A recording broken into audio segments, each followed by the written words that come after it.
Tako da, spremni smo. Hi guys, welcome back to another episode of It's a DARMAR. Today I have one very interesting guest. His name is Vladimir Matic-Kurylev. Did I pronounce it good? Yeah, it's fine. It's fine.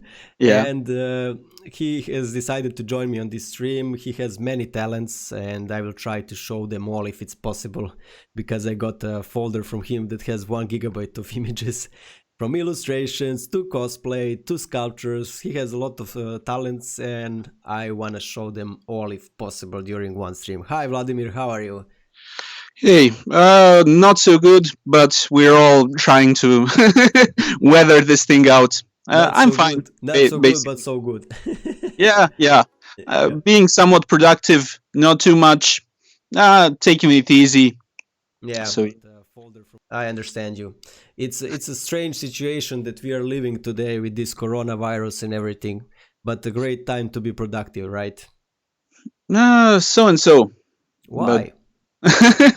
I don't know. When I'm stuck at home, all my bad habits kick in.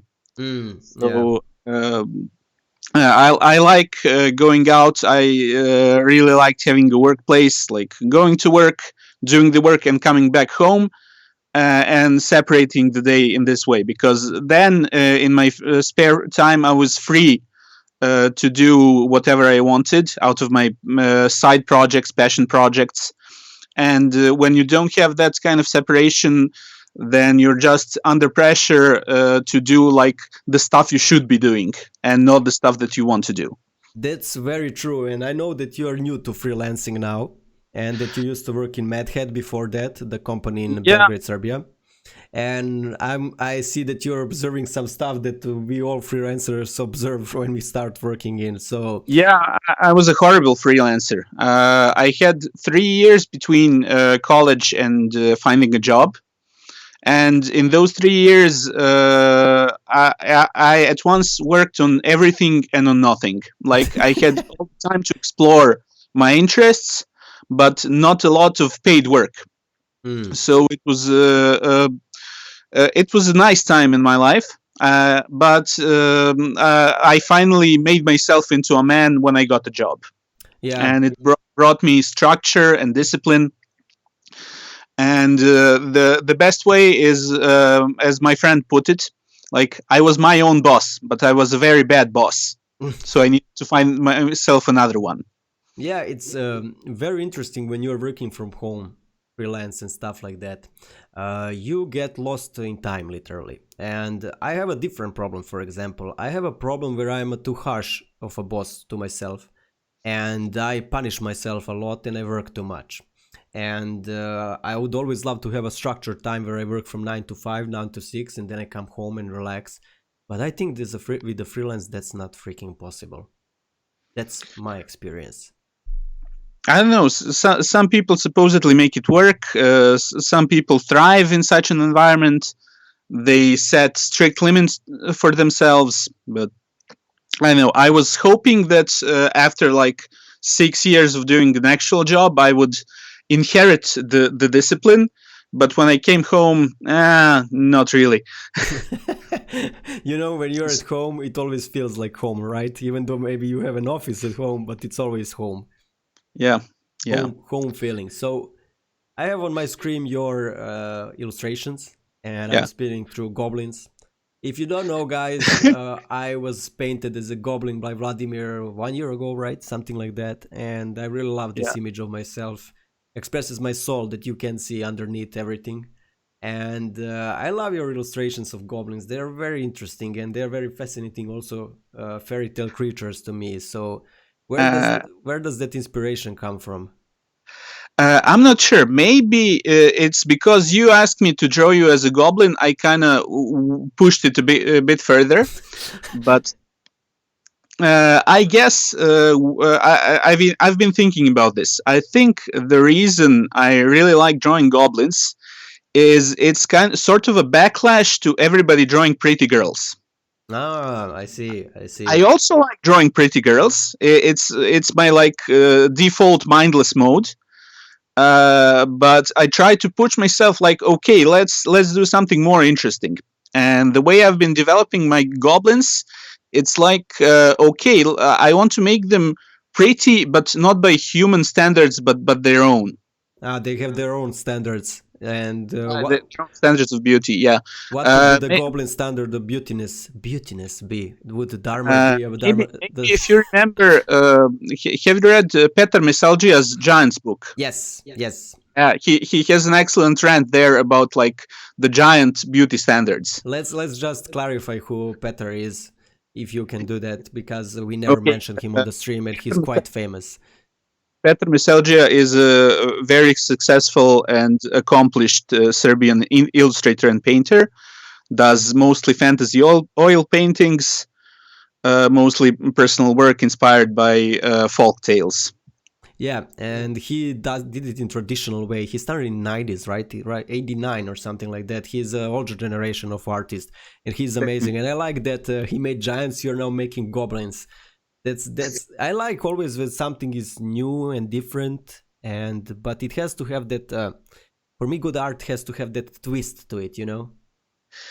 I don't know. Maybe it's a personal thing about goblins. Like, maybe I feel that I personally can't match the false beauty standard we make for ourselves with like photoshopped models and drawn pretty girls. So like, let's embrace something that's more grotesque, more interesting, that has more character. I don't know. Maybe it comes from an insecurity of mine.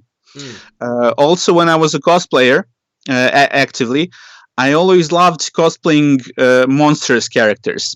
And like my female friends were pissed off. Like, why do you always have to do costumes of ugly stuff? Why can't you make yourself pretty? Yeah, it's an interesting. We will show your cosplay, but now that you mentioned that, I wanted to talk about that later. But since you mentioned it, can you describe yourself in a couple of sentences, because there is a wide range of scope of the work that you do. Can you describe what is everything that you do? Okay, I'm a scatterbrain. I have too many hobbies and not enough focus. Okay. So okay, that's one way to put it.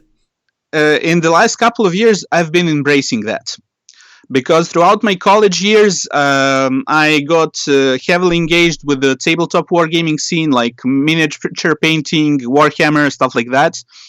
And I was like under pressure. No, I shouldn't do this stuff. I should practice drawing. I should practice painting. Then when I got the job, it was like, yeah, I should practice illustration. I should practice concept art. I shouldn't do this other stuff. But finally, I realized, no, I should do everything. I should allow myself to explore wherever my interests drive me. And at some point, it's all starts supporting each other. Like, I cannot be as skilled an illustrator as somebody who just does illustration. But I can learn stuff from doing miniatures, from doing costumes, from doing FX makeup, that I can port over to illustration, and vice versa. And I finally realized that I can basically make time in my life for anything that I want to do. Because even when I do something like a few times a month, a couple of hours a week, it adds up. Like there's enough time to do a little bit of everything, and it still achieves results. I see. And at the moment, what is your main focus at the moment? There is always something that you push a bit more. Is it sculptures? I don't have a main focus at this moment. You will never have it. Okay, so I'm hoping that I find something that really resonates with an audience, and then I can work for the audience and I can make money off it. Yeah. Maybe we should now talk about the platypus baby thingy. Yeah, let me show the photo immediately. In which folder is the photo? In sculptures? Yes. It's in sculptures, right? Okay. Lutke, no. Is it in sculptures or Lutke? No, figures. It's in figures, okay. Yeah. Let's find the platypus baby and talk about it. So, short introduction, guys. Why are we mentioning this? This image has exploded on internet in the last couple of weeks. Joe Rogan posted it. Who else posted it, Vladimir? It appeared in a PewDiePie video. What was his name? Ricky Gervais shared it. It had like 1 million likes on Instagram and on Twitter. Yeah, it literally exploded there. Literally exploded. Like everybody was sharing the baby platypus, and what was fascinating, everybody thought it was real. Yeah, basically it became a meme. Yeah. That's the highest achievement today, right? To have a meme. No, it's not. It's really not. Come on, it's really big. Of memes are like folk art. It's like what you make of it. Nobody cares about the source of the original image. Like, the Drake meme where he approves and disapproves. Like, I had no idea who Drake was, even though he's like a super famous rap artist. Yeah, that's another point. Next time you have to tattoo your hand so they can read immediately your name when you're holding a sculpture, so they can see it and know who did it. So yeah, it was a very, very bizarre thing that happened to me. Like because I uploaded the image first time 9 months ago, before it became viral, and like nobody noticed it besides a couple of hundred people who know me personally. And then suddenly somebody shared it without crediting me. Then somebody shared it from there, and then a week after that, it exploded. Yeah, that's now when you say somebody shared it. I think that's one of the biggest problems for every artist, where somebody shares your work and doesn't tag you, and then you have to tell them to tag you, and until you do that, you lose a lot of views and stuff like that. It's crazy situation because the world is so fast. Everything spins so fast today. Yeah, and I didn't do any sort of like tags in the image itself, like watermarks or anything like that. I should start doing that. Lesson learned. Yeah. But the funny thing is, it wouldn't have spread if it wasn't shared like a real baby. Not that many people care about art. Yeah. Like it became viral because it was misattributed. I see. So it's a blessing and a curse at the same time. I see. And tell me, what do you make these sculptures from? What is the process, and how they are done? This one I knocked off literally in one evening. I was sitting with a friend who showed me her sketchbook, and she had a drawing of a really cute baby platypus, and I was like, okay, I have to instantly make this into a figure. And I did. It's made from Super Sculpey. Super Sculpey comes in two colors. Like there's Super Sculpey Hard and the regular one. The hard one is gray, and the regular one is flesh toned. So that's the two colors I used. I touched up the color bit with acrylics, and that was it. But what is Super Sculpey? Is it it's a polymer clay? It's a clay that you can bake, and it becomes like a hard plastic. I see. And do you get that over internet, or is it bought in a shop? Where do you get it? Maybe some of the viewers would like to get it. Domestically, you can get Fimo, which is very similar. Also polymer clay, but Super Sculpey I bought abroad. I don't use much of it, so I don't. I just buy it when I travel, and it lasts for a year or two. Yeah. They're very realistic sculptures. I'm looking at the Morge now because I forgot. I'm forgetting what's the name in English. I'm sorry, guys, but Walrus. Yeah. Okay, in Serbian it's Morge, and I will call it Morge from now on. I'm looking at the Morge, and he's on the floating wood and in the water, and looks so real, like it's a real one. I don't know. How did you learn to make it so real? Everything. The biggest effect that gives the impression of realism for me is acrylics. I never actually learned sculpting.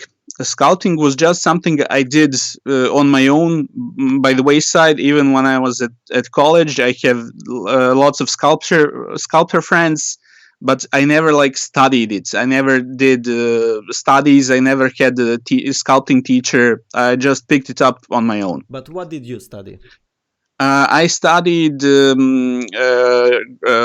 printmaking. It's like applied graphics course which focuses on printmaking, but spins off into like illustration and animation. I see. So I specialized in illustration and animation with the professor Rastko Tiric. Okay, and you then picked up after the university or during the university sculpting? I did it on and off since I was a kid. I got back into sculpting a couple of years ago actively. I started. I sculpted a bit during university when I got into tabletop gaming. I wanted to make like Warhammer figures, but they're too tiny for me.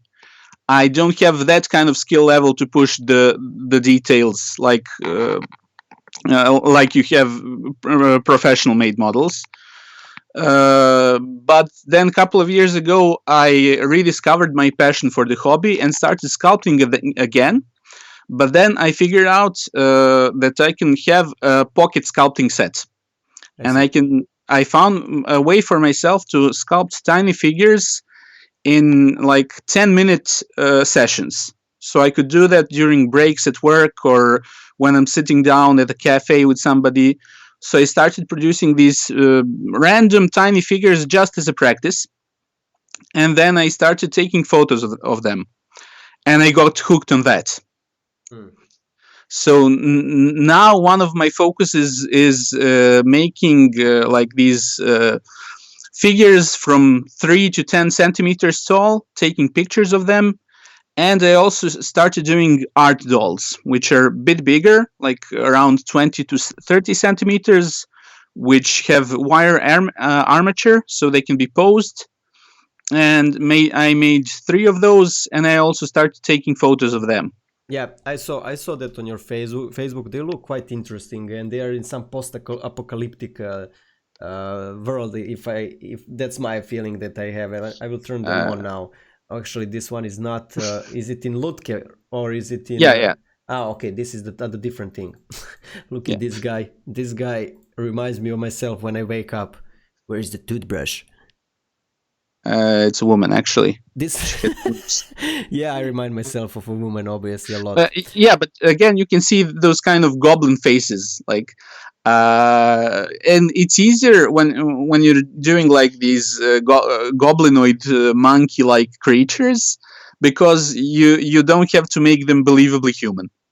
You can screw up the anatomy, you can screw up like the symmetry, and they don't look off. They just look natural. I would never guess that it's a woman. I will be honest now. I would never guess it's a woman. I would always say it's a man. Sorry. This one's not a woman, but the previous one. That's what I was showing. This is what I was showing. It's the same one. Maybe I'm lagging a bit. You are lagging 2 minutes, man. For a second, I was like, "How is this a woman? How is this a woman?" I was like, "What the hell?" Like, you're lagging because we are streaming online, so you're lagging 1-2 minutes, you know.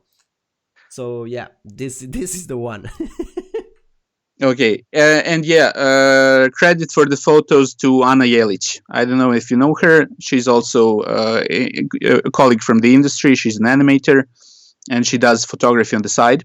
Cool. So this was like a bit more than a year ago, before I got myself into photography. So I had to rely on other people to take pictures. Yeah. Okay. I'm glad that you don't. Or I'm glad that I didn't miss the gender of the toy, and I like, how is the fur done? That's my question. It just sewn on. It's actually real fur. I didn't buy it. I got it from a friend's grandmother. I usually buy fake fur, but since I got some real fur that I just had in my workshop, I decided to use it. I see. That's why it's so realistic.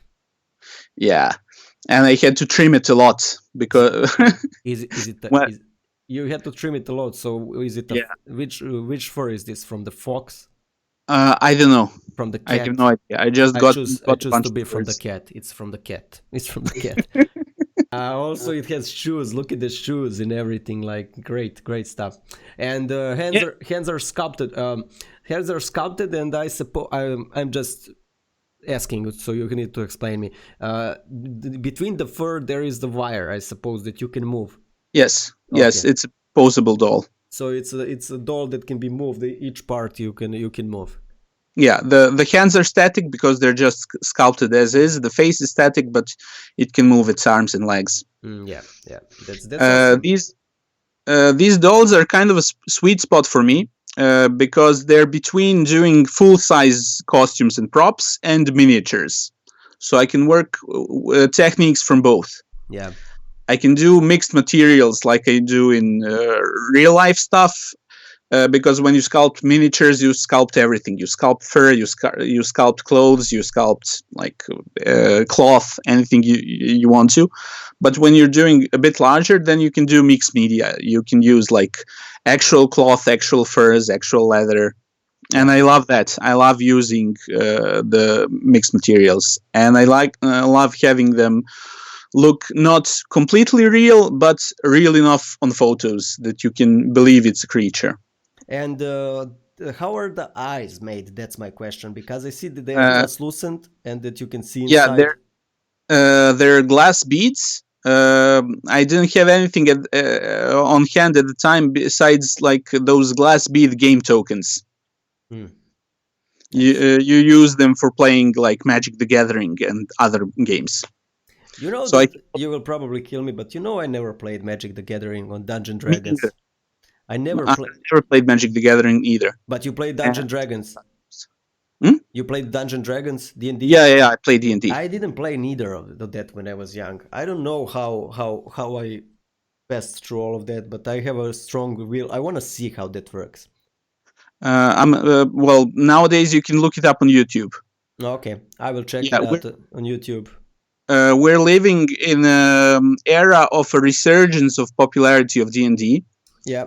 And the two factors are, one, they published a new edition, the 5th edition, which is finally welcoming to new players in a way that the previous edition wasn't.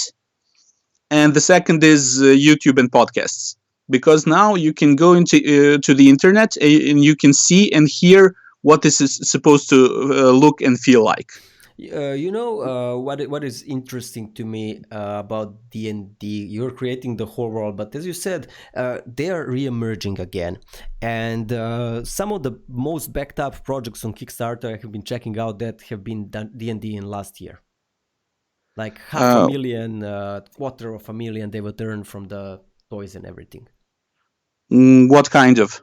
I don't know. I never checked, but I know. You mean miniatures or game supplements? Full game, everything, and then miniatures and everything. They had really big revenue. People seem to love them a lot. Kickstarter brought in a new golden era for board games. I see.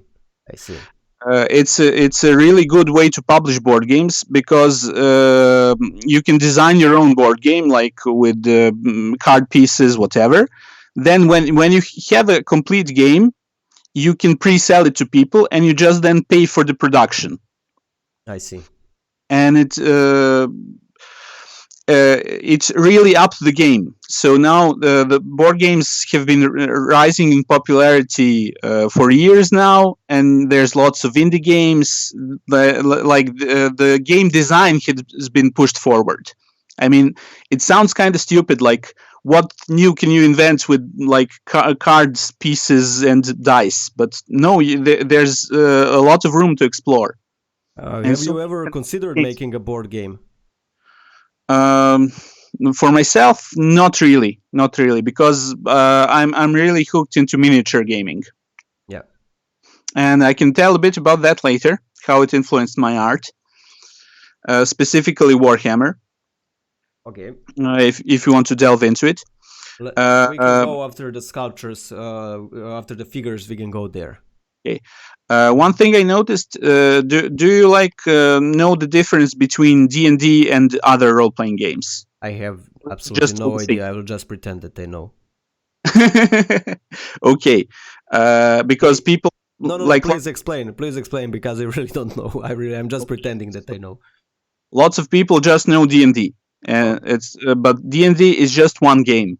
It's the most popular game, but there's so many different role-playing games with so many different settings, rule sets, and Yeah. it's been going on for like 40 years now, since the late 70s. So that's like 40, yeah. 50 years now. 50 years, yeah.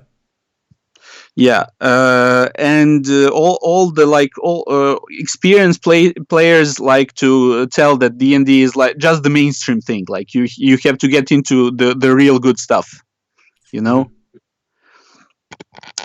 Maybe you know like Pathfinder. Nemanja Stankovic, our friend who was your previous guest, did some illustration work for them. Yeah. Was basically just a D&D knockoff, which was popular during the time when D&D was shitty. Okay. But okay. like so many games, so many settings to explore. Like there's, I played like Call of Cthulhu, World of Darkness, which is like vampires, werewolves, you know, like the gothic fantasy, urban fantasy stuff. Then there's Warhammer role-playing game, which we'll delve into when we get to the Warhammer part. But let me just say for now, in the era when D&D was like high fantasy, you had like all the stereotypical Tolkien stuff, like dwarves and elves and adventures, going on a quest, slaying goblins in a cave, stuff like that. Warhammer did all that, but based in European history and based in realism. I see. They like brought the really the Middle Ages and the Renaissance, the description of regular life. And in Warhammer roleplay, all your characters are not just murder hobos; they have professions. They start out as bakers, coachmen, barber surgeons, rat catchers. They get to be heroes, they get to be knights, they get to be witch hunters, but they start as regular folk. I see. So there is a lot more happening there than in the previous one. It's a bigger world for sure. Something like world, and I love role playing, and I would recommend people to explore and to see what actually interests them. There's so many games, so much creativity. You know Marko Đurđević, the concept art. Six more vodka director. Yeah. You know his setting. The Genesis. Yeah, that has some awesome design. It's freaking amazing. He is one of the best in the industry for sure. That's the interesting part. I don't know if he made a role-playing setting for role-playing, or he just wanted to make it to generate like his IP, so he can make it into a book and make it a thing. And the easiest way to do that is to make an RPG book and like, okay, here's the world, you can play in it. Yeah. I don't know. I never asked him. I met him on the 2 or 3 festivals. I met him too, yeah. And I always remember Marcos when you're mentioning him. I always remember his presentation, Six More Vodka, Gerard and him, and they were showing off the process of the work and how they start from the initial sketch to the final one. And I was like, this is magic. This is literally magic. And when I saw the Genesis, I was like, man, this is some high quality of work. Yeah, it's awesome. But it was really strange to see like a high-end product designed for the tabletop RPG market, seemingly out of nowhere. Yeah, it was like totally new stuff, totally like let's say redesigned. Let's call it like that because it was a new wave of that. Okay. And which subject would you like to touch next? We saw. Oh, okay. This is the one that I like the most. It's like a raven creature. What's the name of this creature? You're lagging a bit, but it has a hat, and it has a purple hat. Zygmunt. That's a Zygmunt. Yeah, my friend named him. His name is Zygmunt the Fastidious. He's a wizard. Oh, I see. I see. Uh, people when they see him always compare him to like Dark Crystal characters. I see. I see. I I think can. I named that specific aesthetic. Mm. Have you seen the new Dark Crystal show? No, I haven't. I didn't have time, but I Uh, want to watch it. yeah, it's really good. But Zygmunt has a lot of jewelry on himself. Yeah, it was made by a friend. She makes jewelry. We kind of got into the whole doll thing together. So I bothered her to make some jewelry for him, and she had like most of the pieces already lying around. So Mm. shout out to my friend Mina Georgievich. Shout out to Mina Georgievich and to Anna Jelic, the photographer. Yeah, And I have loads of collaborators. I love working with people. that's good. That's always good.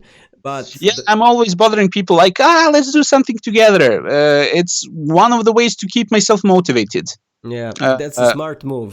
It's hard to gather people, I must say. yeah, but I mean, I can finish work on my own. Lots of work ends up me sitting on my own, either in the workshop or in my room, and just getting shit done. But when considering like what's the next thing, I always try to involve other people so we can at least get the thing rolling together. Well, Because when I'm just on my own, I have so many ideas. Okay, what do I want to do next? I'm not sure. But when I'm together with someone working on something, that just pushes me forward in these initial stages. And like the whole cosplay thing was also a huge group project, basically. yeah, Uh, we will go through the cosplay. Cosplay. I went through some photos. They look really, really, really good. yeah, cosplay actually got me into traveling in the region and meeting people with similar interests, which is and I got hooked on that so hard. It's Mm. one of the reasons I loved festivals like IFCC and Trojan Horse. But I really got just hooked on that. Like a couple of times a year, I go out somewhere, I meet people that share interests, and and it's like instant connection. Yeah, You, similar minded immediately, and yeah. those are the groups of people that are like a cult, same as artists, literally like a cult. There is so many little of us that it's always like, oh my god, he's doing the same, she's doing the same, so we literally bond Well, very fast. I'm a member of many cults Okay, okay, because, like, I have my tabletop gaming Warhammer cult people. I have the cosplay people. I have the art people, and there's some crossover there. But it's like always you can find people for something. don't ever compare us. We are a design group. Yeah, yeah, it's true.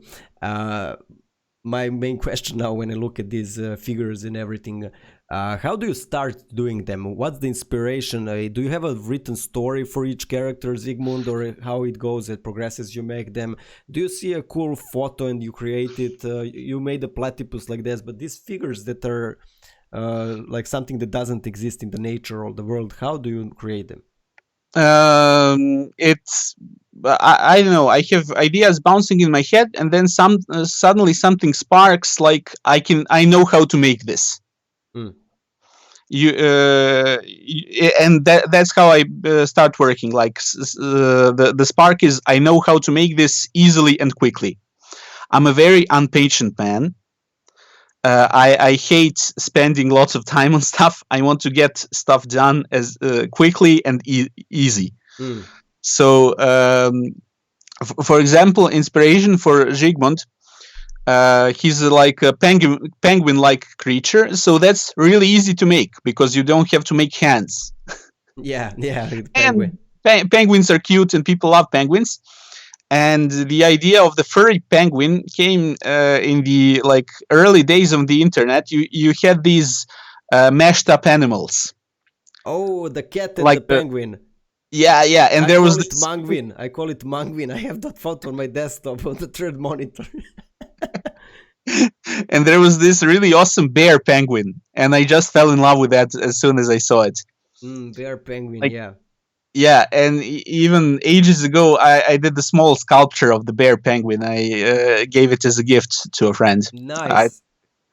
I remember those photos. They were actually very popular in 2007, 2008, 2009, something like that. Yeah, And there yeah. was a cat and a penguin. I called it Mangwin. And there was a rabbit and a tiger. Rabbit that has tiger, and it was like I called it Zegar. And I had many like photos of them. They were so inspirational to me. Very interesting. By the way, when he's standing like on this photo like this, he reminds me of a lady that looks at your cards that I met in Brussels. You know, what the Uh-huh. street ones like, come inside, I will show you the future. Okay, and the other thing I wanted to say about these dolls and everything, I like taking pictures of them outside because that's a huge source of inspiration for me. Just walking around in the city streets, the New Belgrade blocks, like the semi-urban environment, and imagining like it's being part of a fantasy world. That's what I Like wanted that, to ask you. That's what I wanted to ask you. that New gives me the Belgrade. kicks. You go to the concretes in New Belgrade there, and I switched to one photo, and I have to ask you now. It's gonna switch very soon in 30. So did you go to? I will ask you immediately because the photos of this guy. Did you take him in block 28, New Belgrade? Yeah. Yes. You know that I recognize the bench. That's where my that's where my parents. This photo, and I wanted to ask you that I recognize this bench because my grandparents lived there, and I played on that bench every day for 6 years of my life, and I recognize it immediately. Yeah, yeah, it's probably something I carry over from childhood. Like I would go out in front of my building with my toys, and I would look in what's around my environment, around my building can make like can be part of their world. Yeah. And like I'm exploring that now, like I just had a 25 flashback years literally. later. I just had a flashback of my childhood. Like there is a court behind him here where children play, and Yeah, there is also swinging and other stuff. Yeah, crazy, crazy. I don't yeah. know It how I was nice. recognize it. Hey, people were in the park, children were playing around me, and I was taking photos of my dolls because Yeah, that.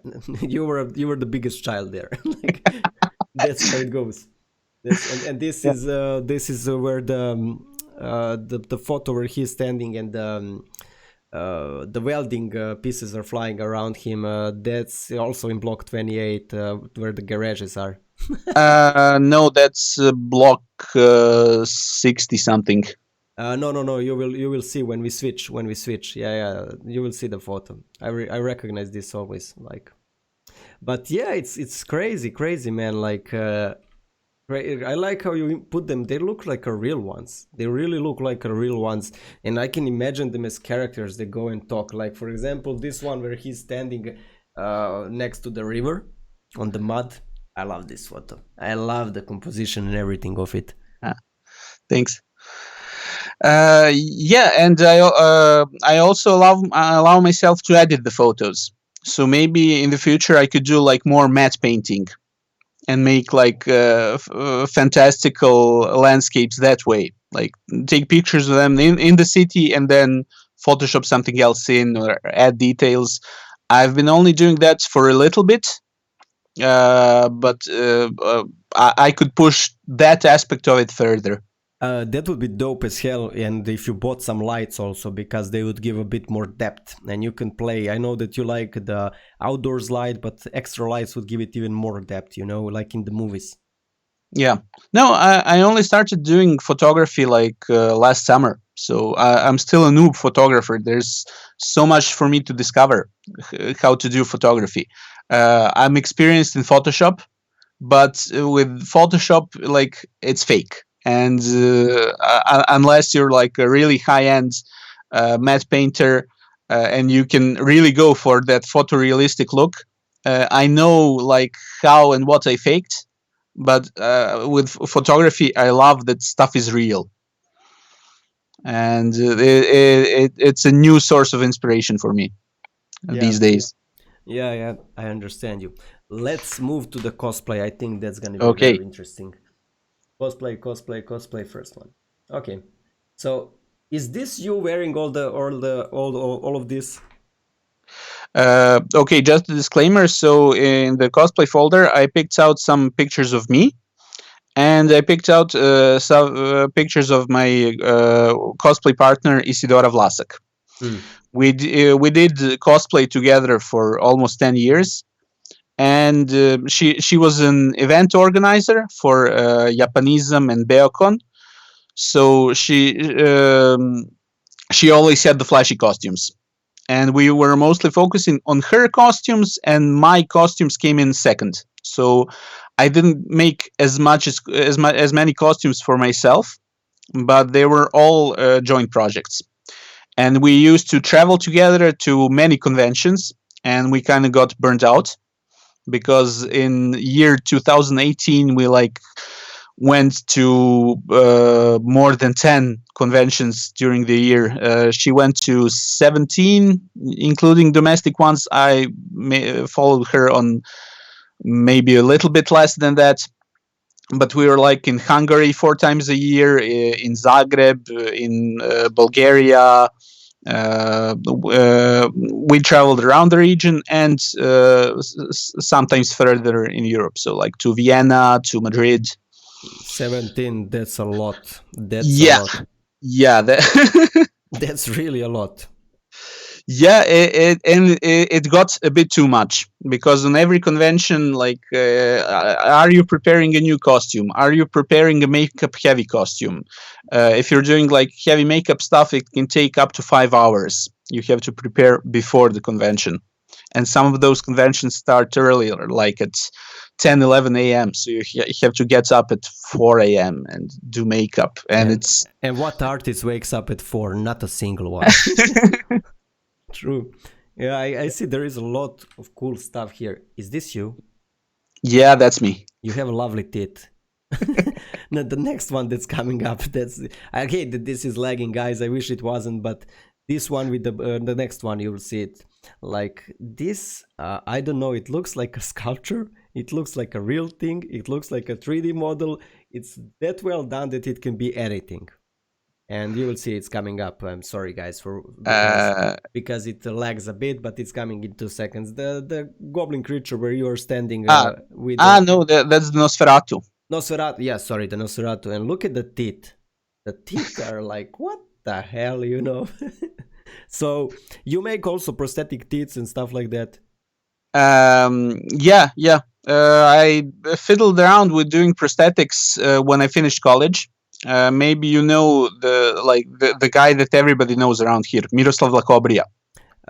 He is the best friend of the professor from my university, Stevan Aleksic. Oh, yeah, I met Stevan Aleksic too. Yeah, and they are the best. He always mentioned him. I met him once at Stevan's place. That was 7 years ago. Everybody knows Lakobria, and everybody who's into doing special effects makeup at one point worked with him. Or just like me, people were hanging out in his workshop and assisting him on small stuff and picking up skills by the wayside. He's a huge talent and a huge guy when it comes to makeup and prosthetics and making creatures. He's incredible. To be honest, there's a couple of people who are better than him. Oh my god! You shouldn't have said this. There's. But Lakobria is the central figure because everybody knows him. I think he was one of the first ones of the new generation that started. That's my experience. Yes. He was one of the first, and he made a name for himself, and he was always willing to help people out. Yeah.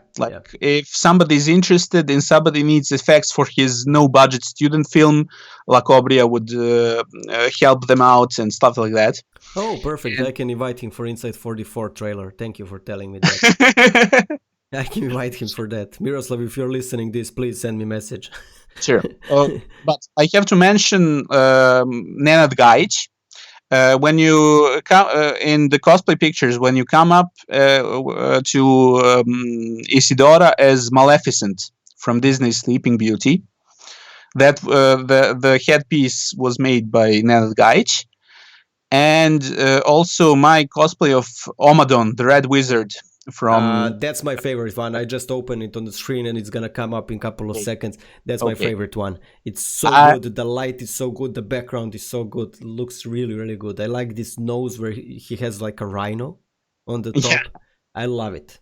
I sculpted that myself, but Nenad was guiding me through the process because he's a professional, and I was doing work in his workshop, and he helped me do the molds and the casting of the final prosthetic in silicone, and helped me paint it. He was guiding me step by step, but I did the sculpt on my own. He's a sculptor by profession, or I mean, he's a sculptor by education, and then he moved to by education. He's a graphic designer. Oh, but nice, nice. Like other people, when he finished college, he started working with La Cobria.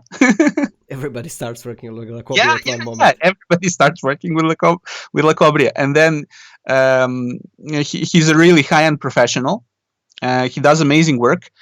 And nowadays, he's doing a series of motion sculptures, like 1 to 3, 1 to 6 scale hyper realistic puppets of sleeping people and creatures. He was supposed to have a personal exhibition in May, but it's going to be postponed. Unfortunately, Corona, I hate it. Yeah, it fucks up everything. Yeah, and but he does amazingly well the hyper realist stuff. His puppets are so amazing. You should check them out after the stream. I will check them out for sure. They are very interesting. Yeah, they are very interesting, and I like this Red Wizard so much, man. So much. Funny thing is, it's only popular in Serbia. Why so? People across the border don't like Red Wizards. No, it's a cartoon that was made for TV. It never got a wide cinematic release. And even though it's excellent, and I maintain it's not just a good cartoon for kids, it's a good exploration of like the geek mindset, and it brings forth the questions of why we love fantasy, why we need fantasy in our lives. But just people never saw it. I see.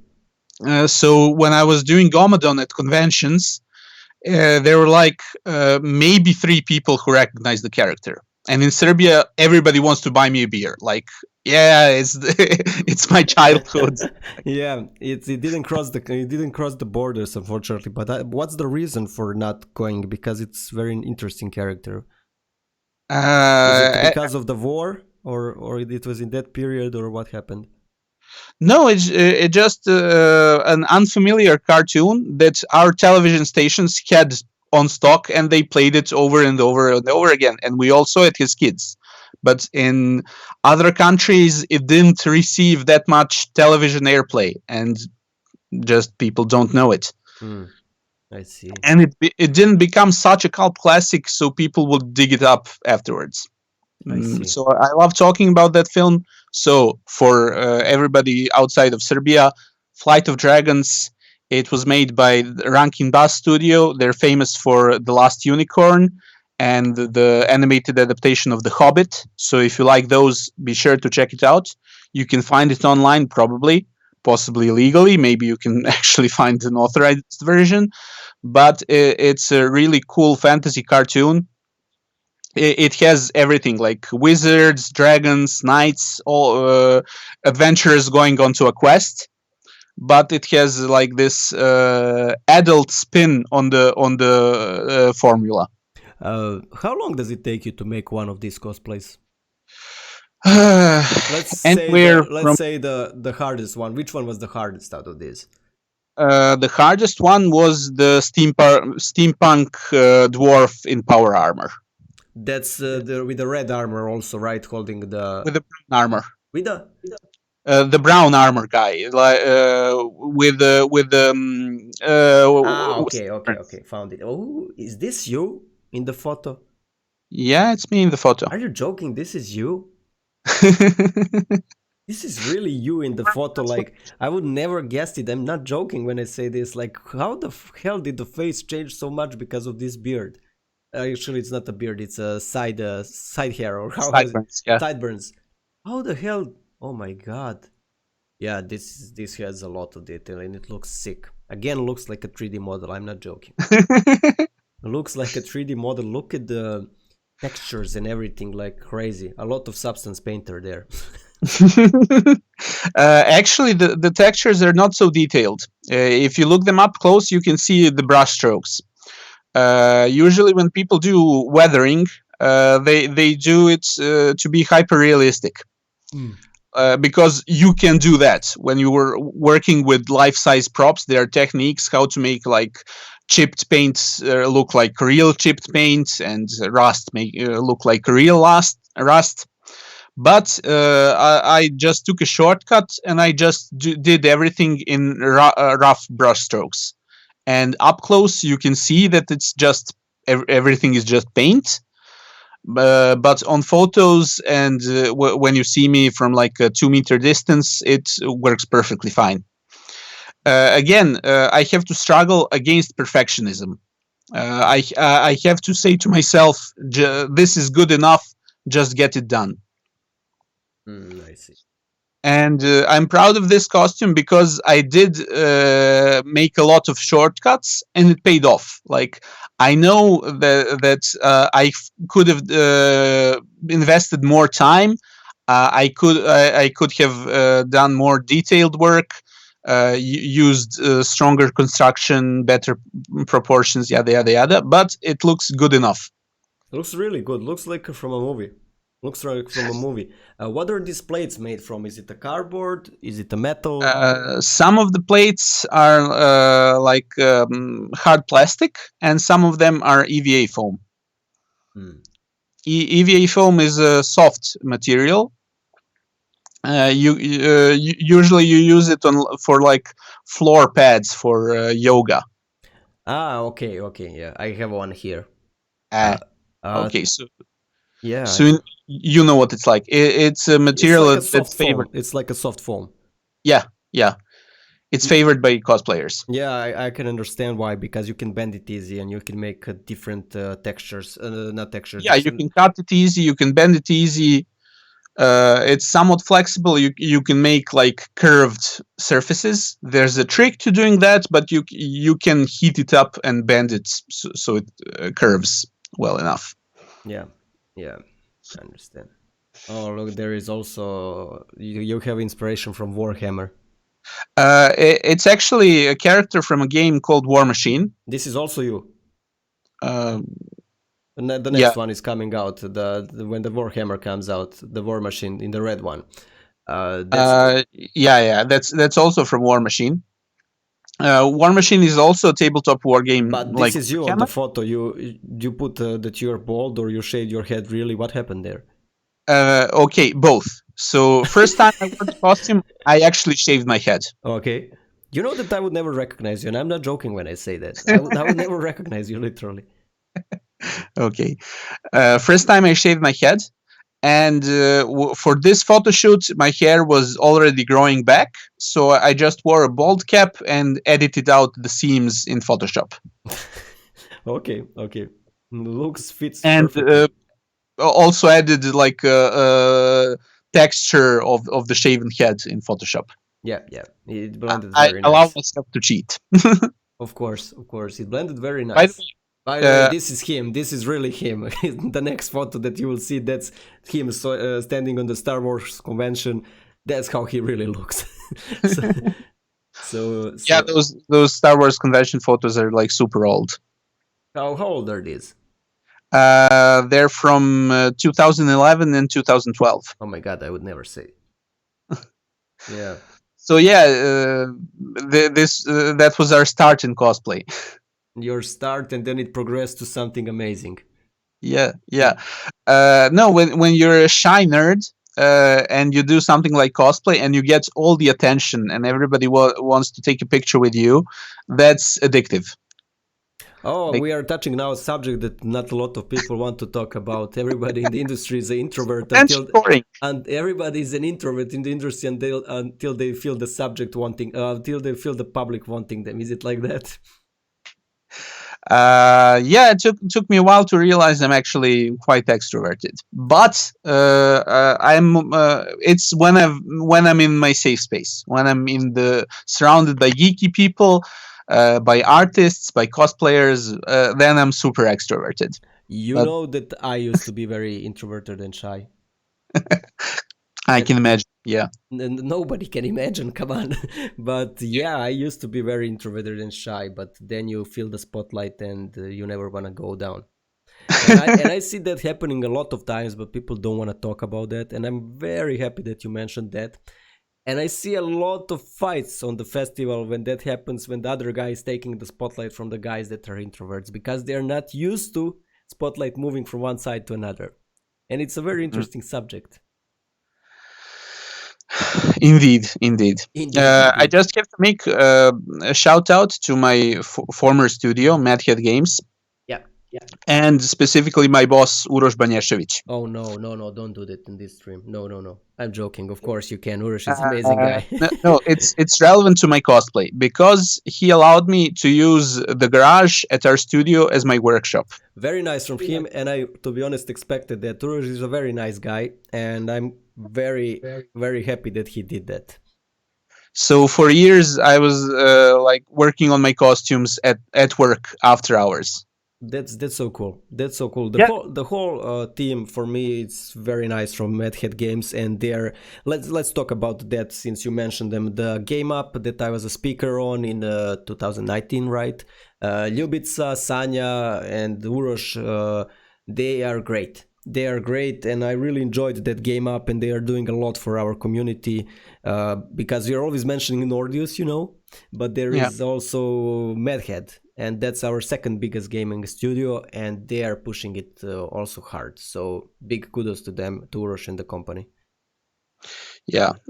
To be completely honest, Madhead had some hard times. I'm hoping they push through. I'm no longer with them. I had an amazing time. I worked there for 6 years. It made a huge mark on my life, but I had to go on. Well, everything happens for a reason, you know. I hope that they're fixing everything because we need them. We need them here in Serbia.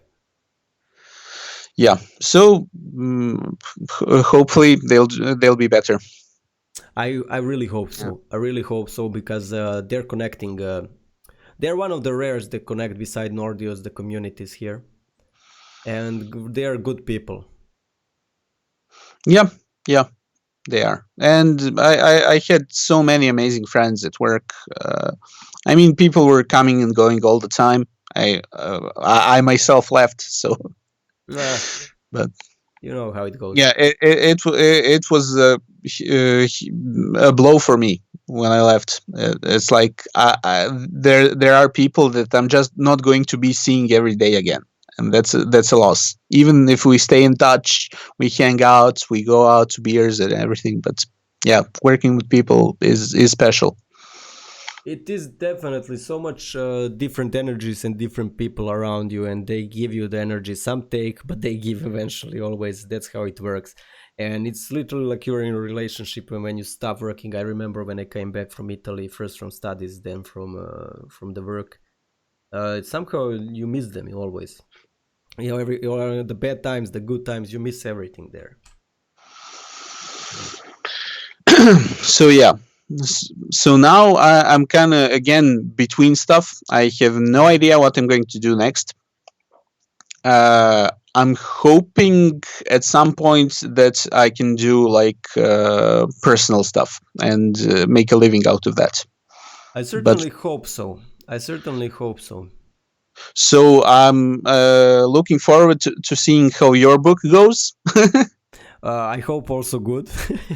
I mean, what are your expectations? Like, do you believe you have a big audience for your book, or is it just a passion project you want to put out for yourself? That about the public. Okay, let's talk about that in the last 5 minutes of the stream.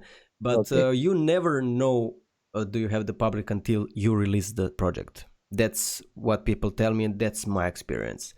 I've been working on this diligently for 4 years now, and it's finished and everything's prepared, and I have something very special in my hands. I have Hmm. something very, very, very, very special that I don't think many people have done so far, because I damaged literally my body doing it. And Don't do that. yeah, but that it was the price I had to pay.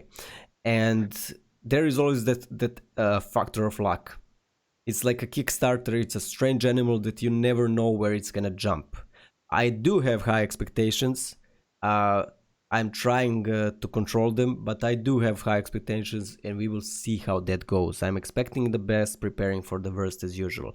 But I don't think I can do worse, because thanks to that Inside 44 project, I built my career in the last 4 years, and Hmm. now everybody knows who is DARMAR in the industry because of that Inside 44 project that I worked diligently. And now, when you said you want to do your personal projects, I strongly encourage them, because that's the only way to build a brand. If you're working for some company, the company will always be above you. It doesn't matter if it's a Blizzard or anything, but if you're building brand like this, that's the only way to go and to be free. That's my opinion. Hmm. We'll see. My problem is, as you've seen, I do a lot of different stuff. Some of that can be branded, some of that cannot.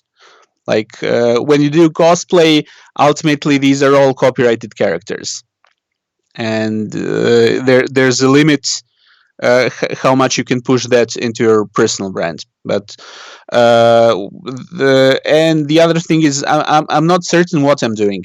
Maybe the best way out for me would be to figure out projects which could employ my multiple talents. Like if I do a book, I could do both illustrations and photography, and maybe even some like costumes, like a book about goblins, you know.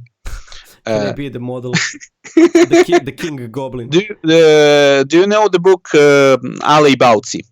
No, I'm unfamiliar with that. Okay, you should check it out. It's a book about folklore creatures, but the shtick, the gimmick, is that it's written as if by real scientists Mm, who explored the existence of the creatures. I see.